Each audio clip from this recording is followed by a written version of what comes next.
You've probably heard the idea of someone speaking something into existence. The idea that every so often we say something that goes on to become a self-fulfilling prophecy.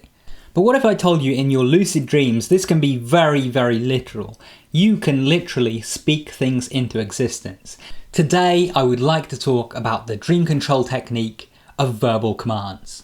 So you've done it, you've managed to get lucid, you're in a dream and you know that you are dreaming.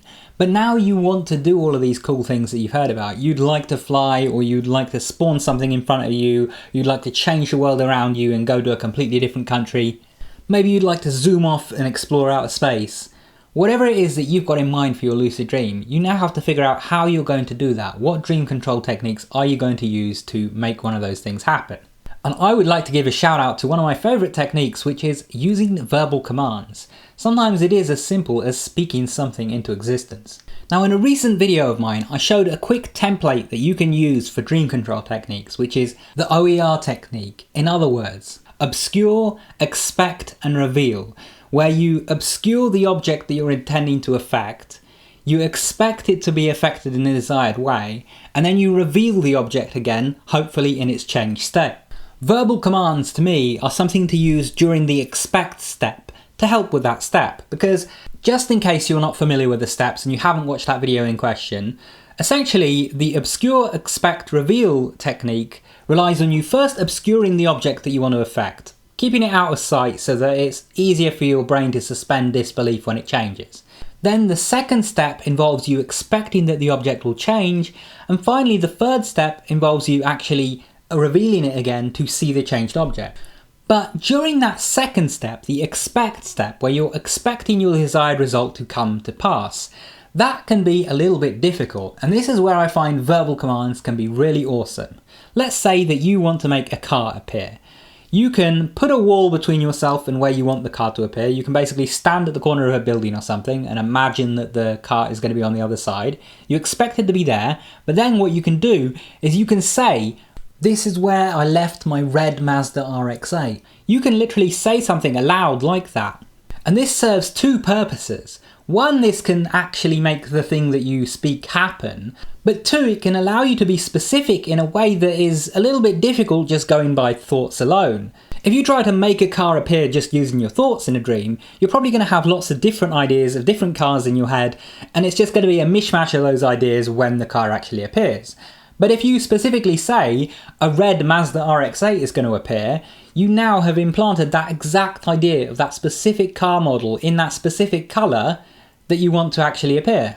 I love using this for changing locations in particular, because a lot of the time when I want to change locations, the actual idea I have in my head of that location is fairly vague and my mind is kind of drifting all over the place. So it's very easy for me to say step through a door to go to another location and just end up in a place that is only vaguely like the place I actually want to go to. But if I go up to a door, I grab the handle and I say this is a door to ancient Egypt, and I open it up, chances are high that I'm going to be presented with exactly what it was that I asked for. And let's say that you want to fly. Well, there's different ways that you could fly. You could flap your arms as if they were wings. You can strike the Superman pose like I did the first times I flew. You can use your mind to fly. But if you've never actually flown in a lucid dream before, how does your mind know to make that into flying? Like, how does it know that when you strike up the Superman pose and jump in the air that you should fly? It might know that, it might already get that impression based on your thoughts, but it might also just be a little bit confused as to what you want to do. But if you specifically say, okay, let's fly now, as you're striking that pose and you jump in the air, then it's a lot more likely to work. Now, on paper, this is a very simple technique, but I actually think that there's a little bit more depth to it than we might realise. I think what you say and how you say it is quite important and will greatly affect the likelihood of this actually working for you. So in a moment, I'm going to give you guys a really good tip for making this technique work for you. But before we do that, I just want to let you guys know that this video is sponsored by you guys. If you are interested in getting a complete guide to lucid dreaming and you'd like to support the channel, then check out the Lucid Dream Book. You can get it at gum.co/theluciddreambook or by clicking the link in the top right hand corner that should be appearing right now. And if you use the code LUCID at checkout, you'll get 15% off. So go ahead and level up your lucid dreaming experience today. Now with that out of the way, let's get back to the tip that I want to share with you guys. And that is about how you speak these things into existence. What it is that you actually say when using commands in lucid dreams. So this is going to start with a bit of a preamble, which is, have you guys been paying attention to AI recently and ChatGPT and all of that?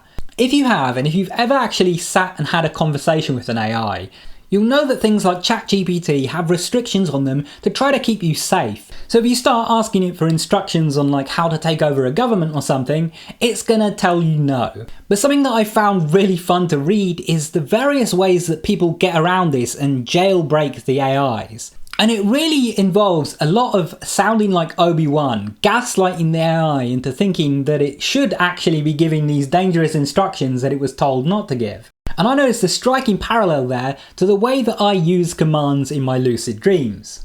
Instead of just saying, spawn a car around the corner, I might essentially gaslight my brain by saying, oh yeah, it's just around the corner, that's exactly where I left my car. Essentially giving my brain instructions that imply that the object is already there, and so now it's racing to try to make that the case because it doesn't want to be wrong. Or if I'm trying to use a door to transport myself somewhere, what I might do is I might go up to a couple of doors that are next to each other and I might go, oh, this is the door to that house and this is the one to ancient Rome. I guess I'll take the one to ancient Rome. I'm sort of disarming my brain and gaslighting it into believing that the thing that I want to happen is actually due to happen. And just like with people jailbreaking AI to make it say funny things, this works a treat in your lucid dreams. Another example of how you can sort of gaslight your brain like this is, let's say that you want, I don't know, a sword and shield to be in your cupboard. You could enter into the room and go, which cupboard did I leave my sword and shield in? Was it this one, or this one? You've sort of distracted your brain from the question of whether or not there is a sword and shield in the first place. Now the question is just, which cupboard is it in? So give this a try for yourself. I think you'll be astonished at just how effective this can be if you word things the right way. By the way, let me know if this is something you'd like to see me go more in depth on in a future video. The interesting ways that you can word things to your own subconscious in a lucid dream to get the results that you desire.